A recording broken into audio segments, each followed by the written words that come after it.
মুসলমান হিসেবে আমাদের দায়িত্ব ইসরায়েলি যে পণ্যগুলো ফিলিস্তিনের ভাই গো যেভাবে মারতেছে তাতে আমাকে রাজি আছে তাই না? এমন ভাবে প্রার্থনা করা উচিত, চোখের পানি ফেলে। আল্লাহ পাক তো সবই দেখেন। ফিলিস্তিনের বুকে অনেক নির্যাতিত হচ্ছে, আসলে সেই প্রসঙ্গে আজকে কথা বলবো।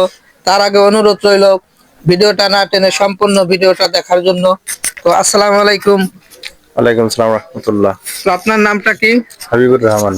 তো আপনার কাছে কিছু জানতে চাইবো। আজকে ফিলিস্তিনের মুসলমানরা অনেক নির্যাতিত। তো আমরা বাংলাদেশ থেকে এক মুসলমান আর এক মুসলমানের ভাই, তো আমার ভাইয়েরা ফিলিস্তিনের বুকে এত নির্যাতিত হইতেছে, এখন আমরা বাংলাদেশ থেকে কি করতে পারি? বাংলাদেশ থেকে আসলে আমাকে তো করার কিছু নাই, আর করার বহুত কিছু আছে। মুসলমান হিসেবে আমাদের দায়িত্ব ইসরায়েলি যে পণ্যগুলি আছে পণ্যগুলি সবাইকে বয়কট করতে হবে। এই পণ্যগুলি আমরা কেউ খরিদ না করি বা না কিনি, তাহলে ওরা আমাদের টাকা নিয়ে আমাদের পিছনে খরচ করতেছে।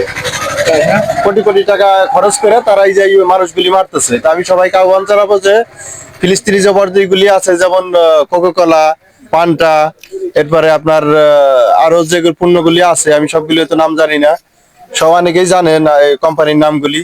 আমি সবাইকে বলবো যে আপনারা এইগুলি কেউ কিনবেন না, এবং বাংলাদেশে ভালো ভালো কোম্পানি আছে, আপনারা সেইগুলি নিবেন, এদের গুলি না নিয়ে। তো ভাই আসলে সুন্দর কথা বলেছে, আপনার মতটা কি ভাই? ফিলিস্তিনের ভাই গো যেভাবে মারতেছে পণ্যগুলি, ওগুলি আমরা না কিনি। তাই না? তো ভাই আপনার কি মত যে ফিলিস্তিনের মুসলমানদেরকে এইভাবে তারা ইসরায়েলের মানুষে যেভাবে তাদেরকে মারতে দেওয়া, হক্কানি আলেম ওলামারা ডাকে, অর্থাৎ বাংলাদেশের সরকারের পক্ষ থেকে যদি এরকম ডাক আসে, তো আমাদের বাংলাদেশ ইসলাম রাষ্ট্র, ইসলামী ভাবে যদি সরকারের পক্ষ থেকে ডাক আসে, আমরা যাইতে রাজি আছি কিনা? রাজি আছে তাই না? আসলে সবাই এক মুসলমান আর এক মুসলমানের ভাই। এক মুসলমান যদি আজকে কষ্টে পারতেছে ফিলিস্তিনের যে অবস্থা, তো আপনার এই ব্যাপারে কি মত? আমাদের কি করণীয় আছে? আমাদের করণীয় হলো কি, বাংলাদেশে আসলে আমাদের ওখানে যাওয়ার মতো তো কোনো সমর্থন নাই। আমাদের মসজিদে বসে আল্লাহর কাছে এমন ভাবে প্রার্থনা করা উচিত, চোখের পানি ফেলে। আল্লাহ পাক তো সবই দেখেন। আল্লাহ পাক যদি কবুল করে, তাহলে ওদেরকে মানে যে আল্লাহ পাক সেই হিদায়েত দান করতে পারে। আমাদের দোয়া করা ছাড়া আর কোনো পথ নাই। আর ওদের যে মাল সামানা গুলো আছে, আমরা বাঙালি খাইয়া ওদের মতো মুখ হারাম না হই, ওগুলো কিনবো না, ওগুলো খাবো না। কি কি দু একটা নাম বলে দেন। যে ওই যে যেমন ওই যে ফান্টা আছে, 7 আপ আছে, কোকাকোলা আছে, অনেক কিছু আছে।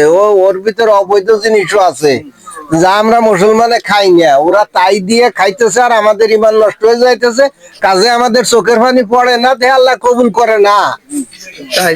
হ্যাঁ হ্যাঁ, আসলে সুন্দর একটা কথা বলেছে যে চোখের পানির দরকার। এমন সময় আছে চোখের পানির আল্লাহর কাছে অনেক দাম। চোখের পানির বিনিময়ে আল্লাহ রাব্বুল আলামিন সমস্ত দোয়া মানুষের কবুল করে। সবার কাছে আহ্বান রইল যে আমরা ফিলিস্তিনের জন্য চোখের পানি ফেলে নামাজে বসে দোয়া করব। আল্লাহ রাব্বুল আলামিন ফিলিস্তিনের ভাইদেরকে আপনি রক্ষা করুন এবং তাদের জান ও মালের হেফাজত করুন। আমিন। আমিন।